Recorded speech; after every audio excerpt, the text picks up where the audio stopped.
Who's going for coffee?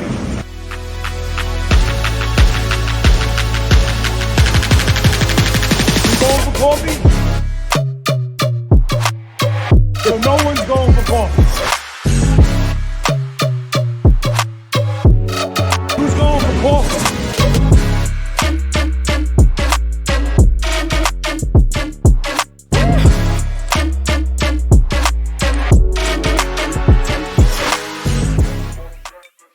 All right. Good morning. Welcome back, everybody, to Who's Going for Coffee. With me today is Jenna Noe. How are you doing, Jenna? I'm doing well. How are you?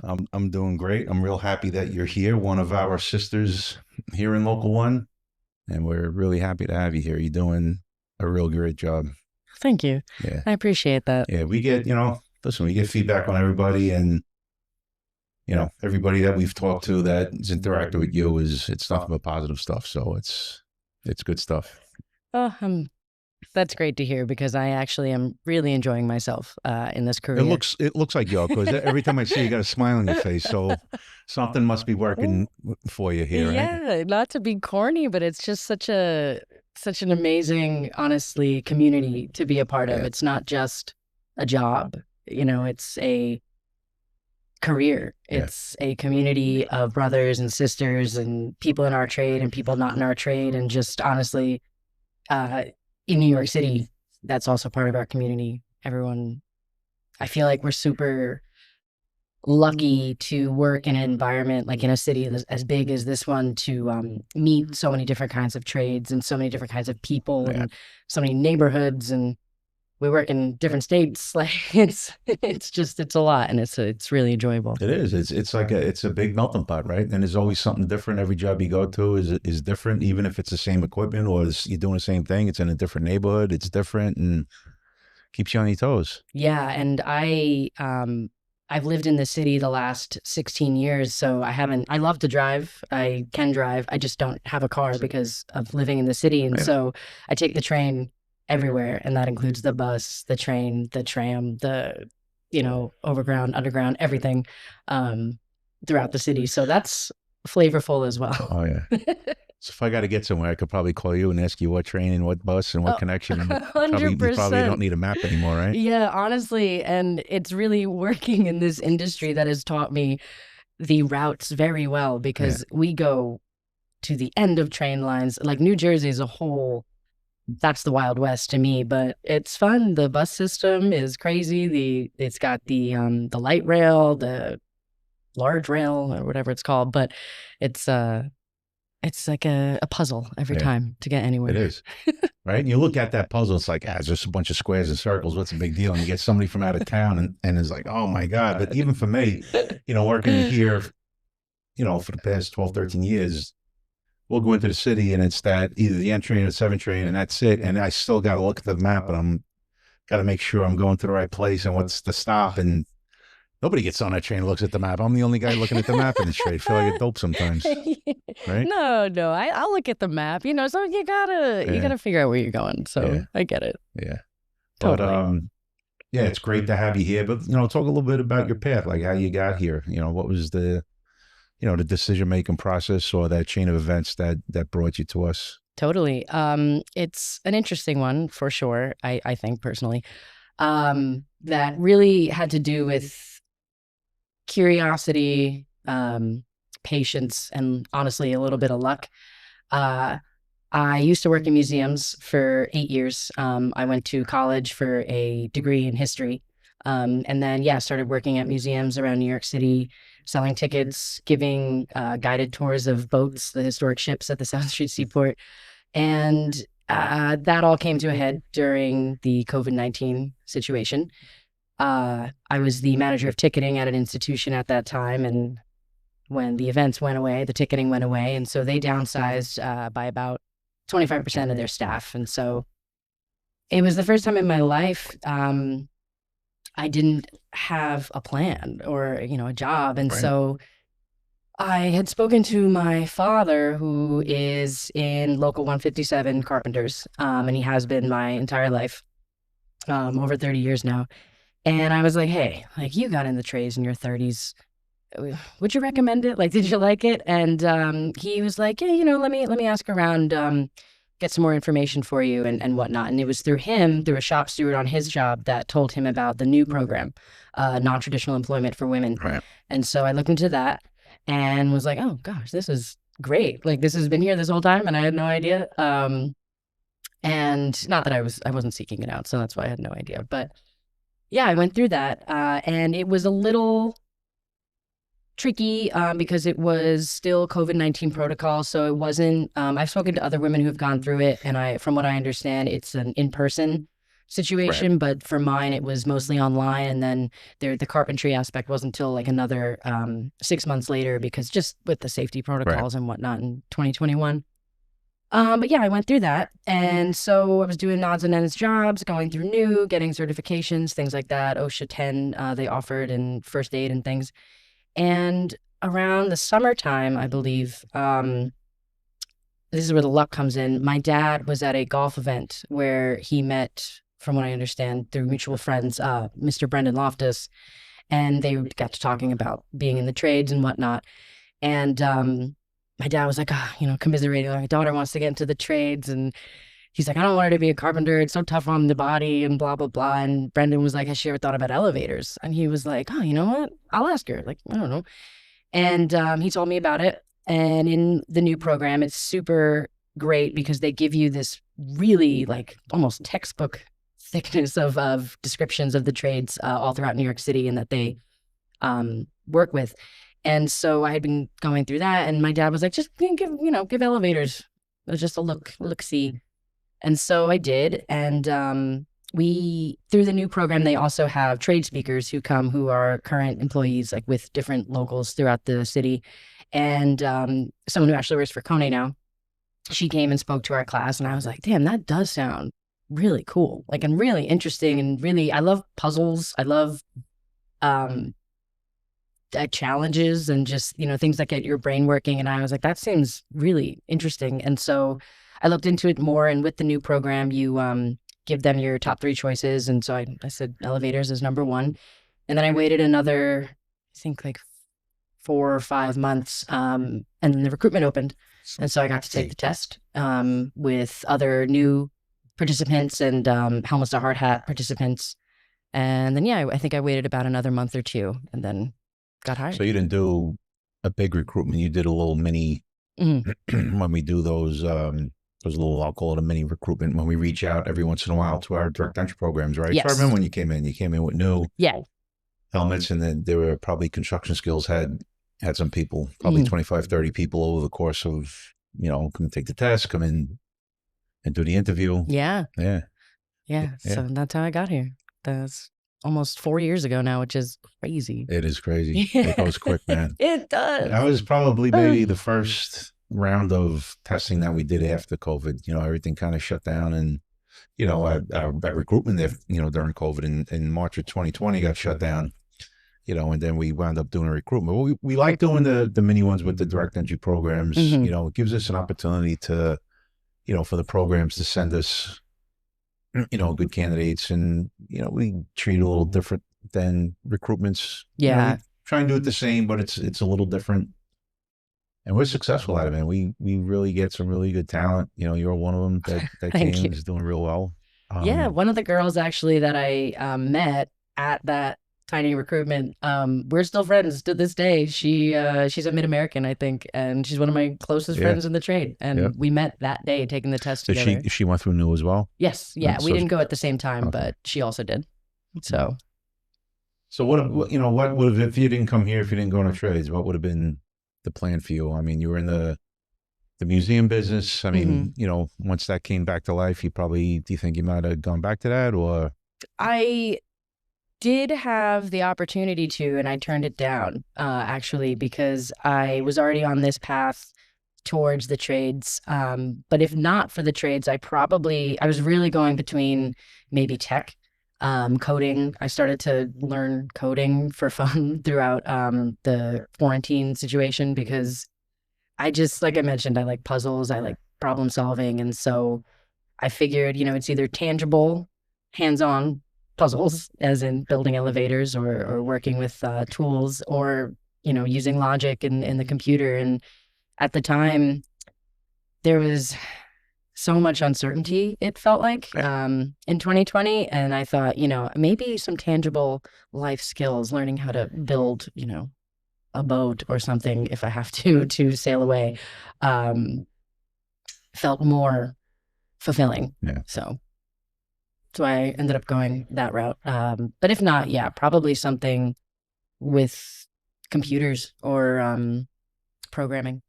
But you're glad you made this choice. Oh yeah. Oh, working out for you. 110%. Yes, yeah. It's crazy because, like I mentioned, it was the first time at that time in 2020. I had just turned 30, and I was like, I had been working since, I was 16 in pizza shops and throughout just life, IKEA, just random jobs. And it was the first time I had no job. And I was like, that summer, what do I do? Yeah, and it was the best, worst thing that happened to me was losing that career in the museums and coming to this one. And this has been the most positive change, I would say, in my life. Right. So at the time when that was a bad thing and you're like, oh my God, it was a good thing. Yeah, truly. Yeah. A year and a half later, and it just clicked and it worked. Yeah, that's great. We got a bunch of things going on around here. All the trades. I'm not going to say all the trades, but a lot of the trades. I'll speak for us. Come up short with the amount of females that we have in the industry. I'll come out and say it. It's not a secret. It has been, it is, and always will be a male-dominated industry. It just is what it is. Yeah. It is. But that doesn't mean that there's not a place, for women in the trades. There are. There most certainly are. And for the woman that is okay with doing this kind of work, doesn't mind getting dirty and likes doing the physical work, I mean, there's tremendous opportunity because most of the trades are below that number, right? So they're striving to try and hit those numbers. Yeah, we do luck out. Well, you do. And, Yeah. and sometimes it might be easier for you, to crack the door than, an equally qualified man, because we're male dominated, where we're trying to hit, some numbers, but yeah, there's tons of you. So yeah, absolutely. But there's a lot of things that we're trying to do to help get us to that number, and one of the things I just applied for a grant for a lot of money that would create, a lot of positive things for the women in the trades, creating a, support group and being able to financially support that support group, being able to send you guys. I don't know if you ever went, but out to Chicago, you have the event. Did you get the opportunity to go out there? Yes, I've gone to, I went in 2023 and 2024. Okay. Last year I did not go because I got married. So it was the same weekend, unfortunately, and I had to choose. But yeah, I've gotten to the conference. So stuff like that, there's events like that all over the country and in the city too, right? To be able to send our members to those events, support groups, if there's any kind of specialized training that needs to be done, any kind of crazy programs. And, that's part of it, what we can do here.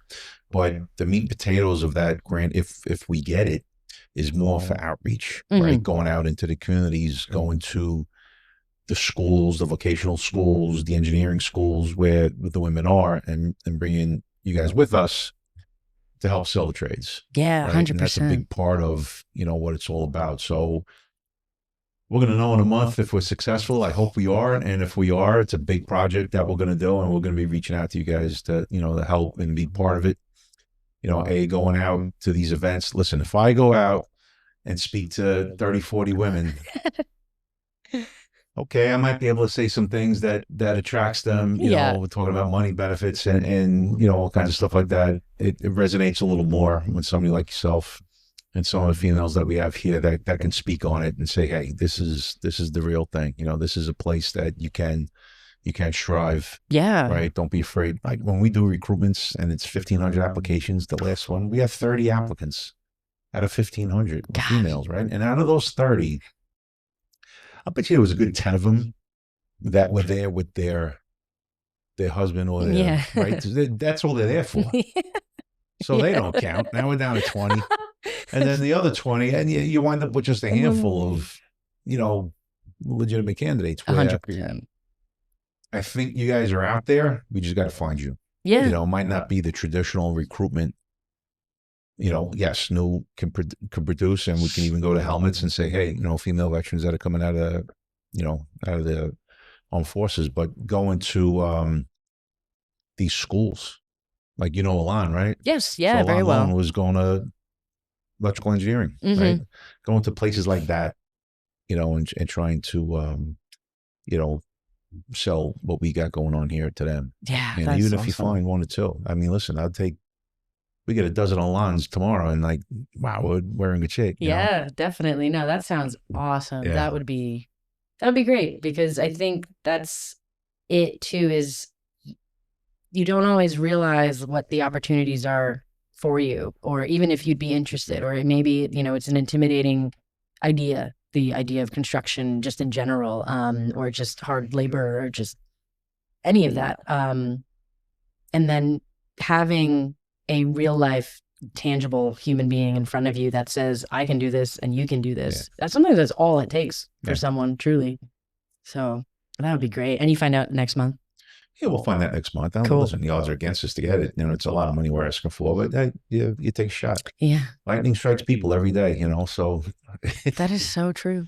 We'll give it a Sure shot. And if does. it does, I'm going to be dialing you up and all yous and create a group and talk to you guys about, what you think you need here to help you guys, strive and do better, and, what we could do to try and attract females to the industry. Yeah. Because it's not the recruitments. They're not coming. They're never going to come. They a handful of them come. Direct entry, yeah, absolutely.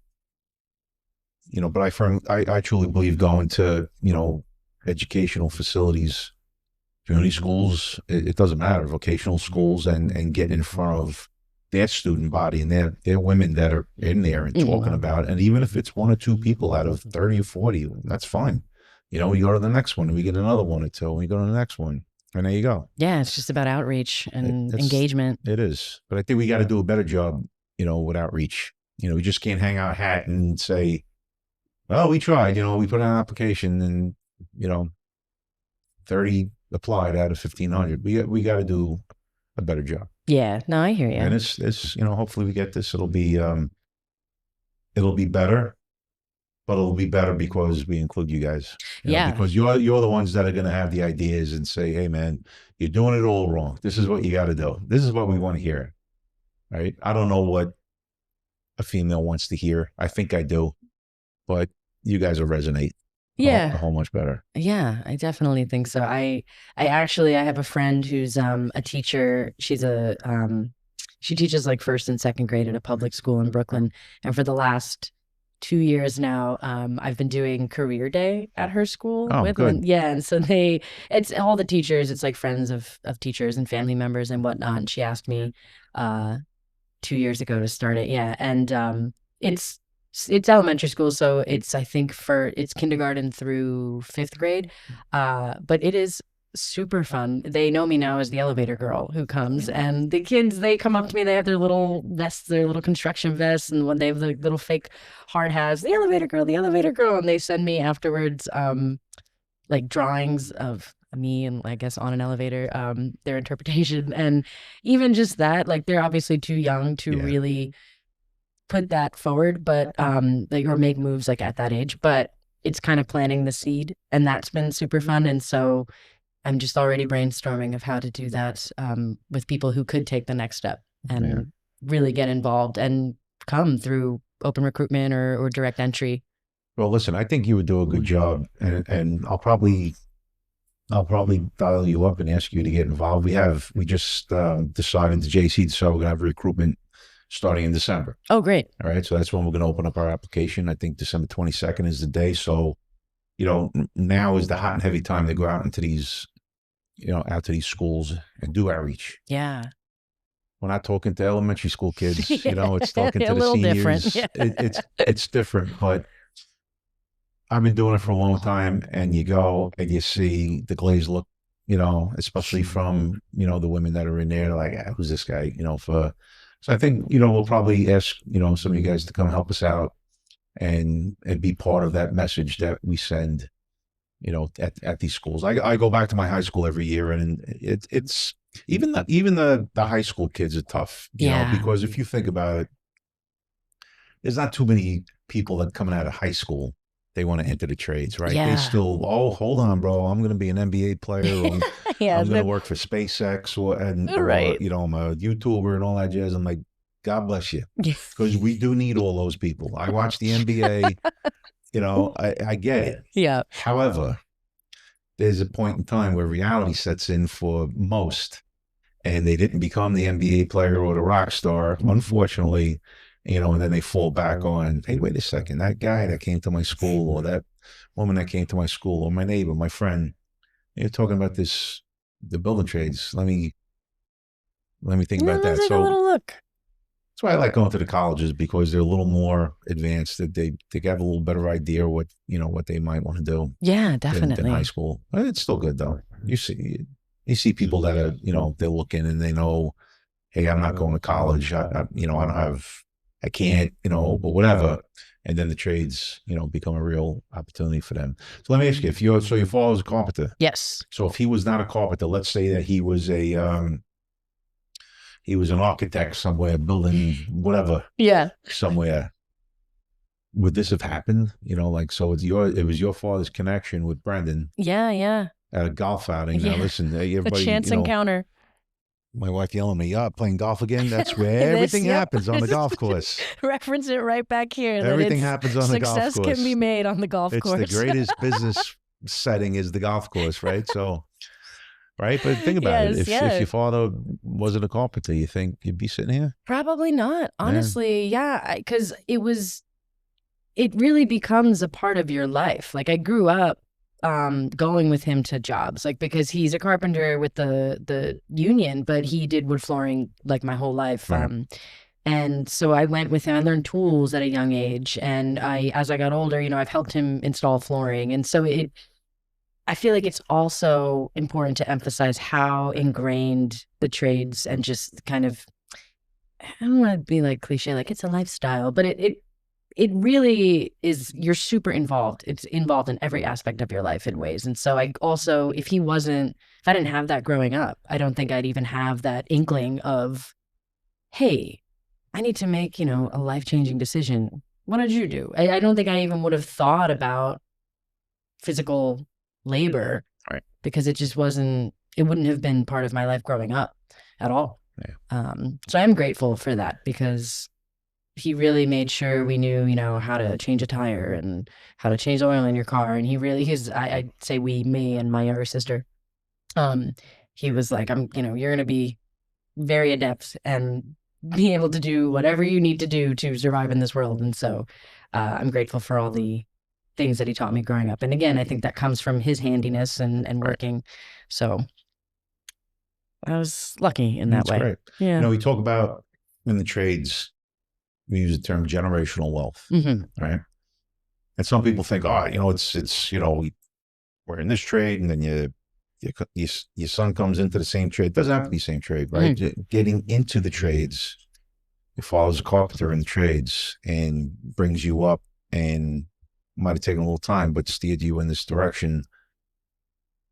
And maybe you do the same thing, you know, for somebody else down the road. It's generational wealth, right? And you think the way the money that we can make here and the benefits, like, you're probably going to do better than your father did. Yeah. Right? He probably sees it already. He He's like, already man, I knows can't it." believe how much money this girl's making. Truly. He's, you know, He's like, oh God, that is so funny you say that, because he definitely has said, he's like, damn, okay. And that man, he's still working. And like, I'm like, that retire. How And he's old is like 64. He turned Okay. 65 in October. But he was going to retire last June. And I'll just push it till December. And then, I'll just push it till June. And because he's like hoping one day we'll run into each other. We never will. He works in finished buildings in Manhattan. Like, he's been working with the same company for 30 some odd years. Like, we're never going to run into each other. But he was like, well, now you're in, like, I'm excited again. So he's just, you know, we march in the parade together. Oh, great. Yeah. So I meet up with him beforehand, before we go to our respective trades. And he loves that. Loves walking around with me. Oh, my daughter's in the elevators. And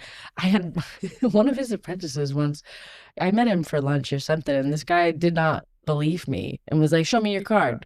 And I was like, okay. Like, it was goofy, but the guy was like, wow, that's really impressive. That's amazing. Like, good for you. And I was like, thanks, man. Yep. And my dad was like, see, I told you she's in the elevators. So it's definitely a sense of pride as well that is passed on. Well, it's I know it's a great sense of pride for him. Yeah. You know, as a parent, you know, that's part of your job is to make sure, you know, your kid does better than you. You know, then you did your job. Mhm. You know, and he, I guarantee you, he's wakes up every day. It's you know, again, as a parent, you know, you just it keeps you up sometimes at night. How my kids doing? You know, you worried more about them than yourself, and then to see you land a gig like this. Yeah. You know, what was it like when you got the call? Like he must have been Oh, he was over the moon. I got right. this like, gosh, this like Bible length text message from him of just how proud he was, and you know everything you've worked for has come to this point, and I just can't wait to see you, you know, grow and thrive in this field, and you're gonna find it challenging and rewarding. Blah, blah, blah, you know, a whole long thing, but it was super supportive, and you know, there was a chunk of my parents are actually divorced, and there was a chunk of my life he wasn't in growing up, and so we've reconnected, not through the like years before all of this, but it is like funny as you walk through life and how things seem so set in stone in a moment in time, and then they can change not so quickly, but they can change gradually over time to just be even better than they were. And Sure. so I'm really grateful for that as well.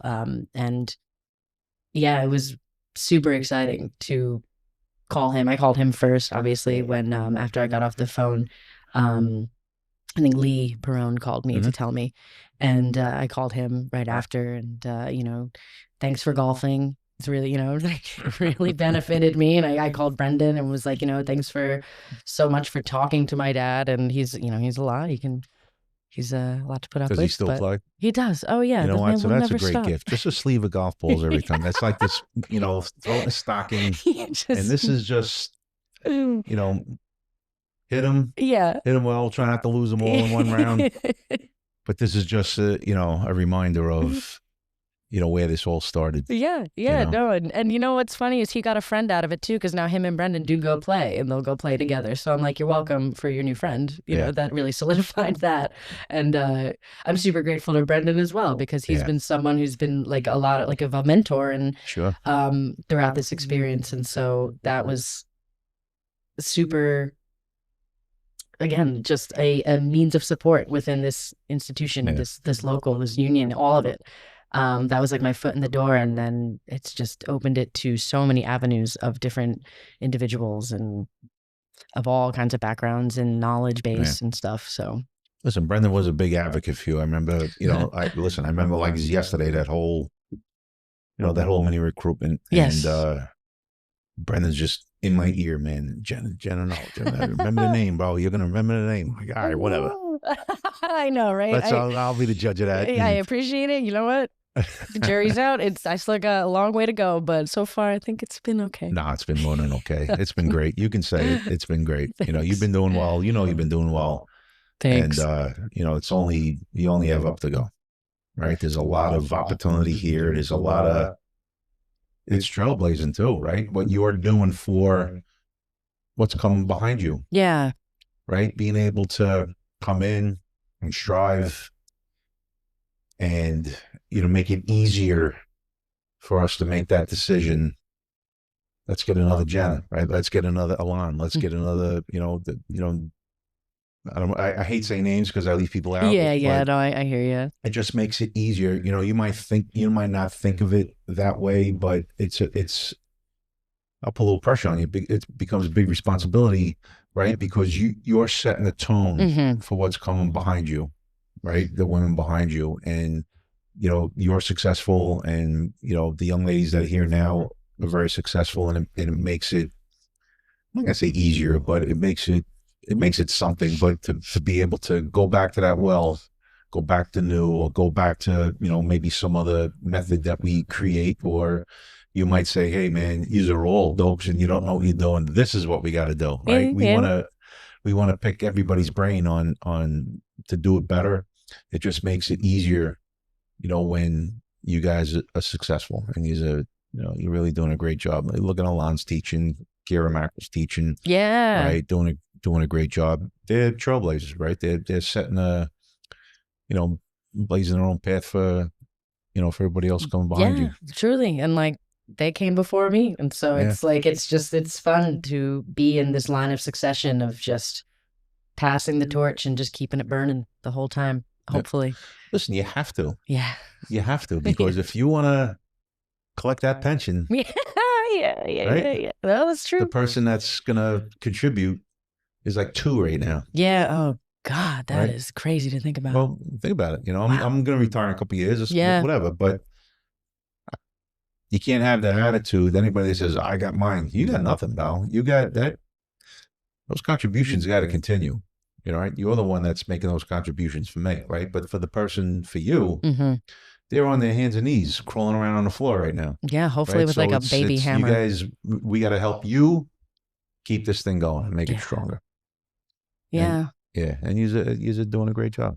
Thanks. Yeah. I do appreciate it, because there is a sense of pride, getting in and then being in. You go to union meetings, you go to the events, we walk, the rallies, or even the Tradesmen Build Nations, the conference, and all that. And there's just such a sense of belonging every time. And it's a job, and, you wake up every day and you go, and it can become, you can become complacent in the idea of, the monotony of routine. However, it's when you go and you're involved in the union, and when you're involved in the outings and the events and everything, that you feel like, wow, this is awesome. Like, not to be, so basic, like, about it, but it is just so awesome to be a part of and be like, wow, we are all here literally together, physically and mentally and emotionally, and a part of this, and making a really incredible contribution to the fortification of a city, of the best city in the world, in my opinion, New York City. But, just to have We can say that. Yeah, I think it's, universally accepted. But I like other cities, I like to travel, but I just am partial to this one. Yeah, I travel a lot too, and there's a lot of great pockets of the country out there. Yeah. But New York City's a different animal. Mm-hmm. It is. Not for everybody. No, definitely not. And there is just always something happening, always something going on. So listen, before you got here, Mhm. there had to be a little apprehension, right? A little, man, am I doing the right thing? Like, is this really, am I going to get gobbled up in this? Right? That had to be. Definitely. Because I also started in November. So it was so cold and I was waking up. It was, I remember it was like within the week before I actually started.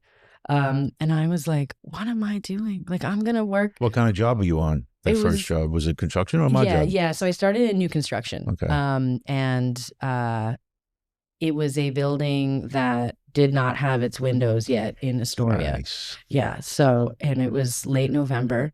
And I remember that morning I got up, and I lived in Astoria at the time. So actually it was great. It was like 15-minute commute. I was like, this rules.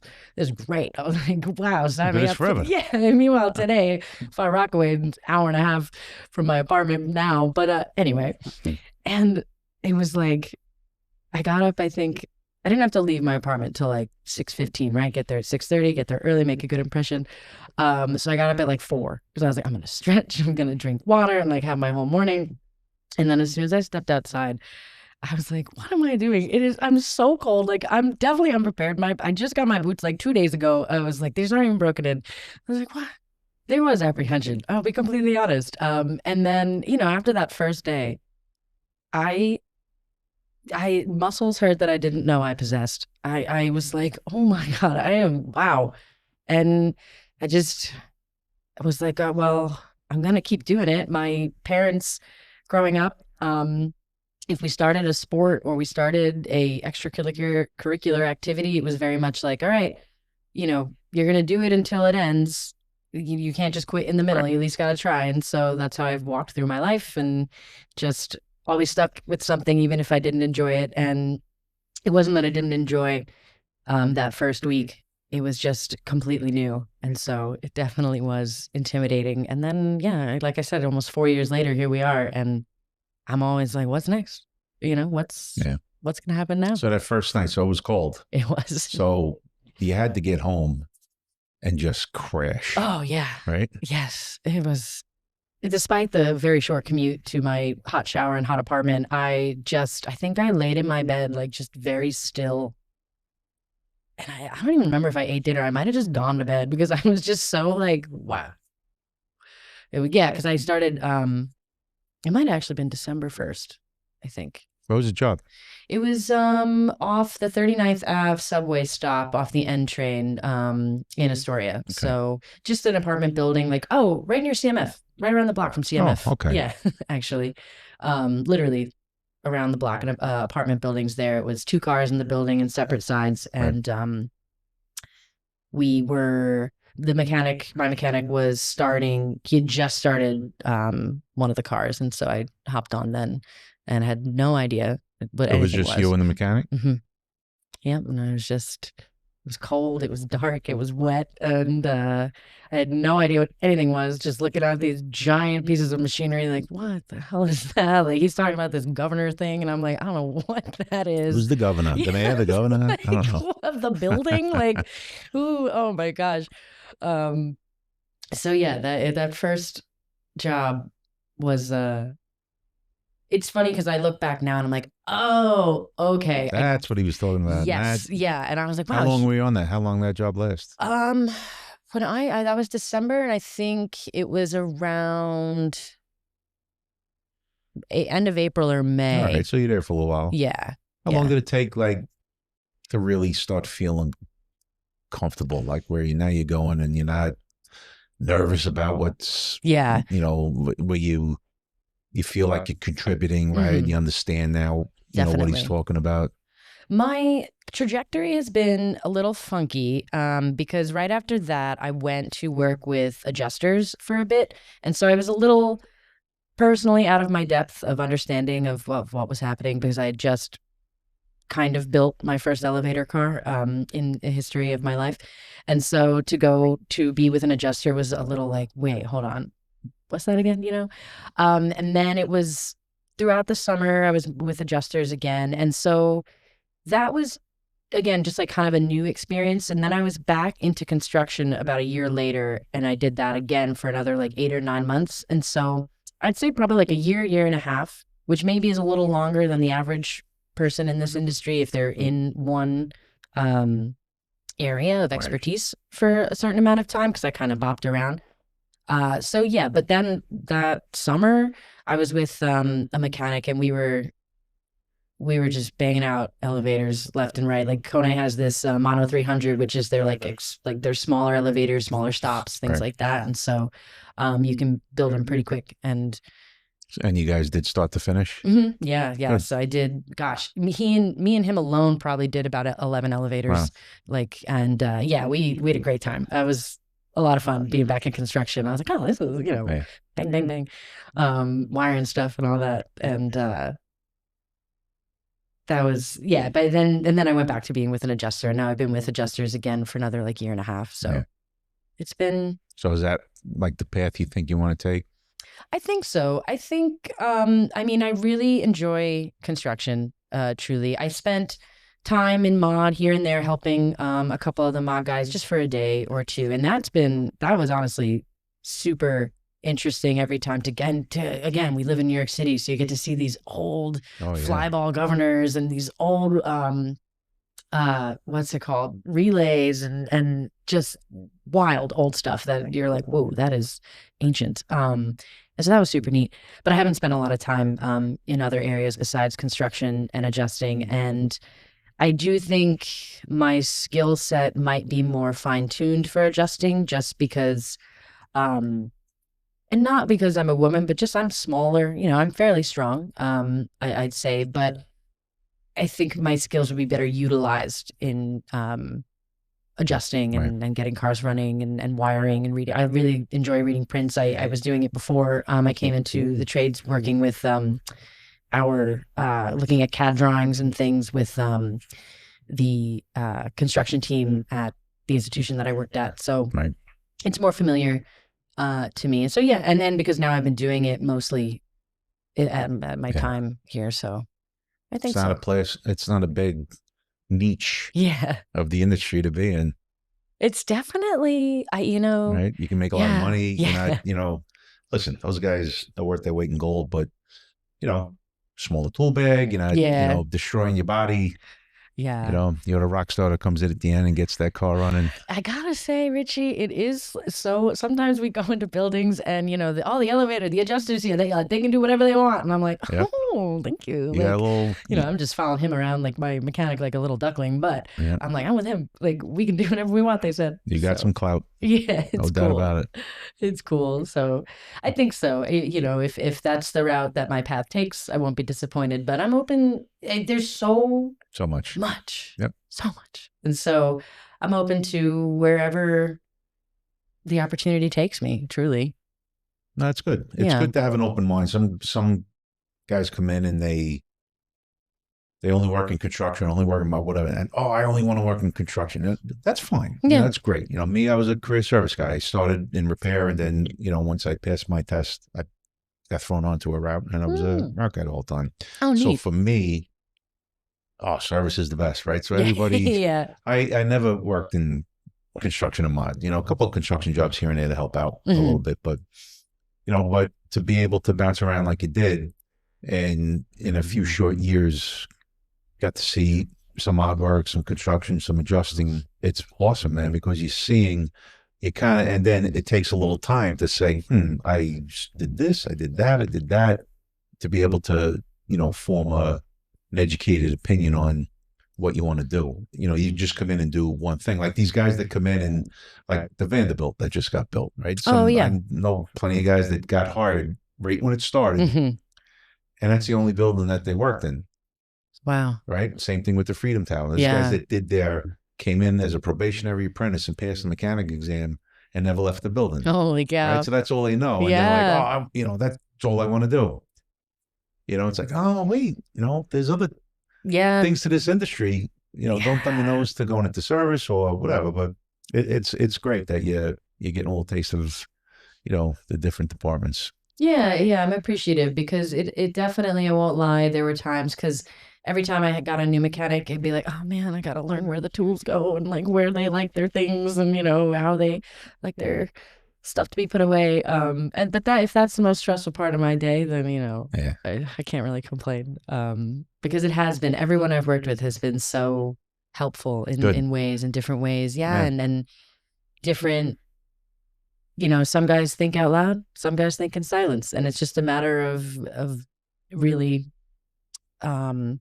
blending your learning style and their teaching style and vice versa, and bouncing things off each other, and to really make a good team. And so I've been really, really lucky in that regard, that I'm happy about that, because every day is just learning something new. Or, even if we're doing the same old thing, we encounter this new problem. We're like, we'll figure it out together. So it's pretty fun. It is fun. Yeah, it's a great industry. It is. I love, it's so funny because I don't have, other than the people I've met in this industry, I don't have other friends who work in construction or in the trades and whatnot. And so I am this outlier amongst my friend groups, and they just have so many questions every time. And I'm like, keep them coming. This is fun for me. Like, so I don't mind. How many of those friends, all right, that don't work in the trades, right? Yeah. They might be working in whatever. Hey, Jenna, my lighting don't work, and can you come check it out for me? Like 85%. Yeah. Oh my God. They're like, I know if I ever get stuck, I hope I'm with you. And I'm like, I'm going to be just as stuck as you inside. Like, I'll tell you, press the button to call the people, and we'll hope that it's connected. But like, almost all of them. But if you think about, right, you're the person that they're calling. My light, this don't work. The switch broke. I got a leak in the under the sink, and I don't know what to do. And you're like, come on, just tighten the thing or whatever. Yeah. But think of how valuable you are to them, right? Or to a neighbor.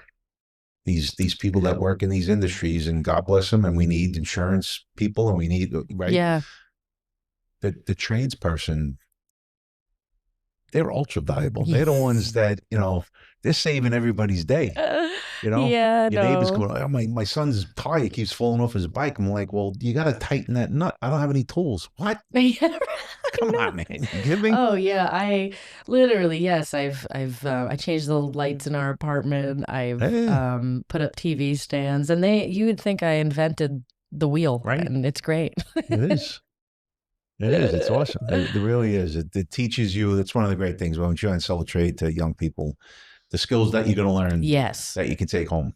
Yeah, the Right? transferable You're not hiring skills. somebody to go do this work for you. You can do it yourself. So you're saving that money, but it's you take more pride in doing the work yourself. And I think at the end of the day, you're going to do it better anyway. Right? Yeah. You're going to take a little extra pride, make it, make it extra safe, make it, not that guys coming in and doing unsafe work, but It's yours. it's like, yours. yeah, You own it. And, it's your project. And I think the elevator constructor, man, does he overbuild stuff, right? And like what are you doing? You don't need a lift. That's for sure. Oh man, yeah, you should see the coat racks I put up in my apartment. That was If a bomb fun went one. off, it'd still be standing, right? Yes.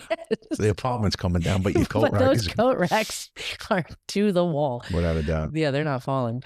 But I totally agree. Without a doubt. So, listen, so like I said before, we got the recruitment coming up. Yeah, So you're open to, if we give you a call, maybe come to a event or two with us? 100%. Yeah, I Awesome. am there That's great. yesterday. I appreciate it. Yeah, I appreciate you guys. I appreciate all this union's done for me. I appreciate everyone I've met.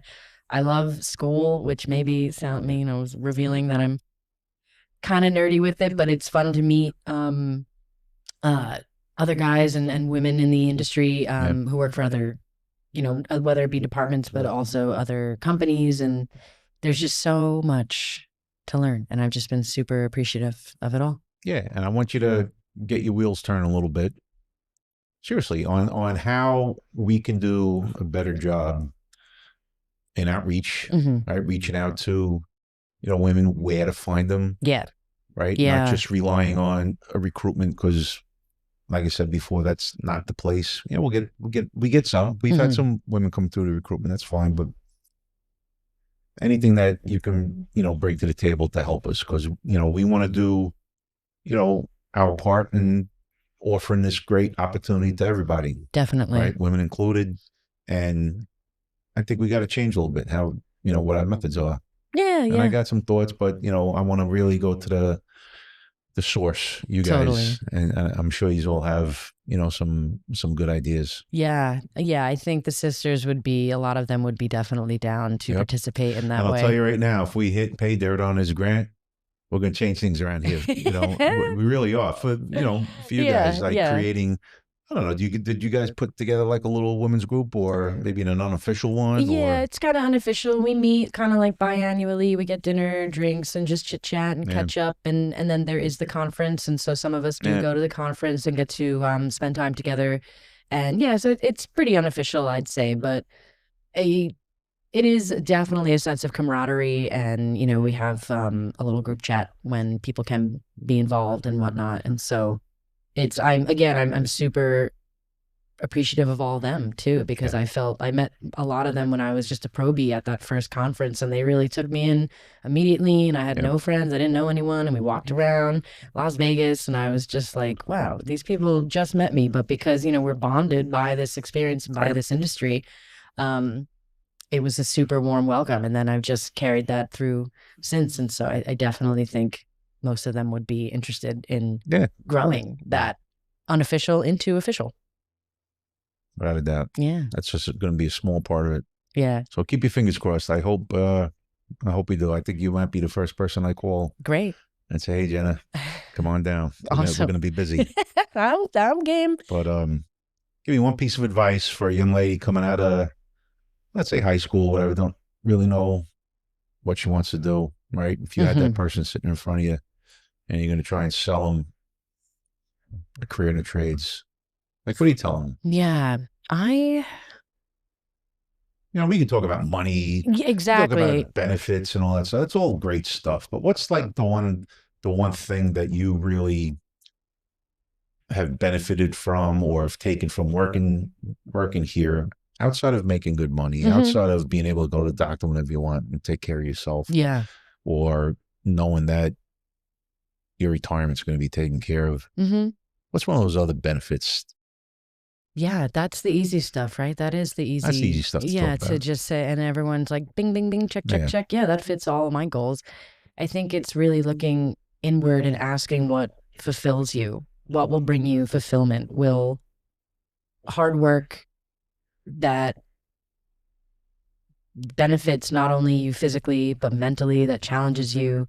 If that brings you fulfillment, if completing at the end of a day, like a job completion, you've built something, not just contributed in a meeting again, there are many different jobs out there, but as far as like going into the construction trades, if there is this evidence of something that you have built that will last, and is that something that brings you fulfillment? And if it does, whether it be something you can envision for yourself at this moment in time, young high school graduate, if it's something that you can see in the future for yourself, then I think those are the questions you need to ask. Yeah. Because I think, especially someone leaving high school and maybe unsure of if they want to go to college or if they want to, what they want to do in general at all, where they want to live, who they want to be.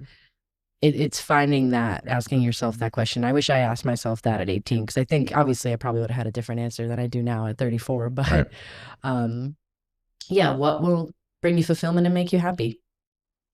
I think. And again, maybe they'll say, oh, good pension, benefits, money, definitely. And like, all right, if that's what you see now and then Listen, you learn it later. You see plenty of people out there that make good money, right, and they're miserable. Yeah, 100%. Right, because of what they're doing. Like, Totally. man, I can't believe I got to sit behind that damn desk or whatever it is. Yeah.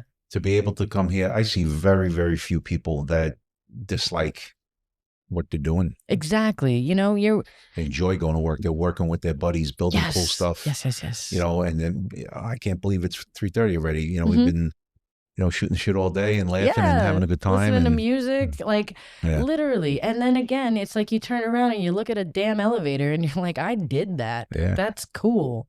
That's really amazing. And it's something that will last. And I think it's instilling that, like, are you looking for camaraderie and are you looking for success for yourself, and a community behind you, that you're all a part of this one collective organization that is there for the betterment of not only who you are now, but the future of this local. It's not like we're here just for a minute and we're saying, oh, we're going to rock out now. And like you were just saying too, with this whole grant situation, that's going to benefit not just maybe the women now, but women to come, and then others to come. And the whole idea is just building longevity. And it's just one giant organism in a way that is flowing and moving, and like a big amoeba that's just always changing. Yep.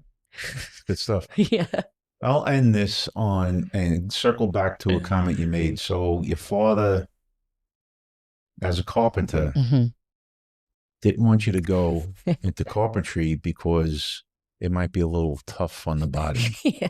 So now that you're an elevator constructor, how do you feel about that statement? Because this trade will beat you up. Yeah, I'm like, every trade is a physically demanding trade, and there's some that might be a little more than others, right? A little physically demanding at times, right? I am a little like, Dad, listen, like, okay, let me show you, the nicks and the cuts and all the little scars that I have now. And like, okay, so you got 2 new hips before you were 60. Ooh, like, good for you. Now you can walk better.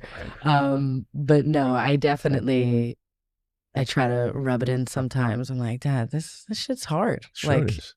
It might be harder than what you do, And I'm new. It's going to keep you healthy. Yes. Right. But also, we didn't talk about it. We'll talk about it for a second, working safe, right? That's the most important thing, right? That's a great, what's so great about the industry today is that culture change, going from the Wild West, swinging in the hatch, hey, what are you wearing that hard hat for? To, that's the main thought on the job now, right? Yeah. Everybody's got to wear their PPE. Everybody's got to work safe. Nobody's being pressured into working unsafe. Definitely.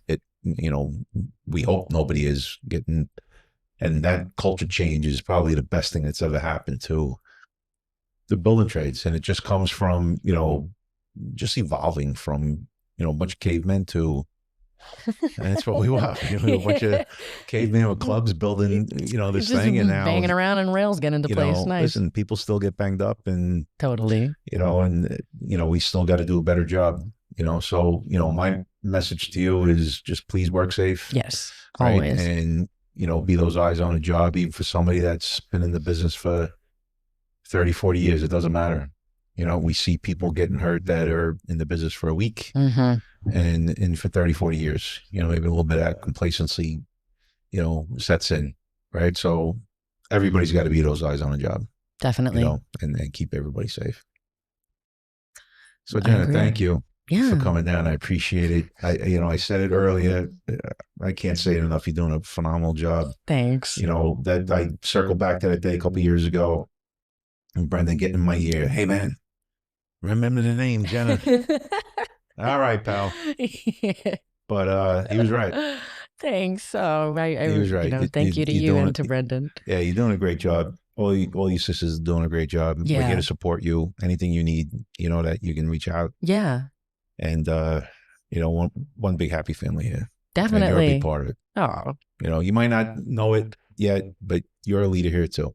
I Right? hope You're to only be. here a few years, and some young lady coming in after you is looking, and they're going to be looking at you. Yeah. All right, and doing a great job. Thank you. So Thanks thank again. you. Thanks for coming down. Appreciate it. And I hope I'm going to be calling you in a couple of weeks, Yes. and maybe we'll be working on a big project together. I look forward to it. All right. Thank you so Well, much. thank you. Bye-bye. Who's going for coffee?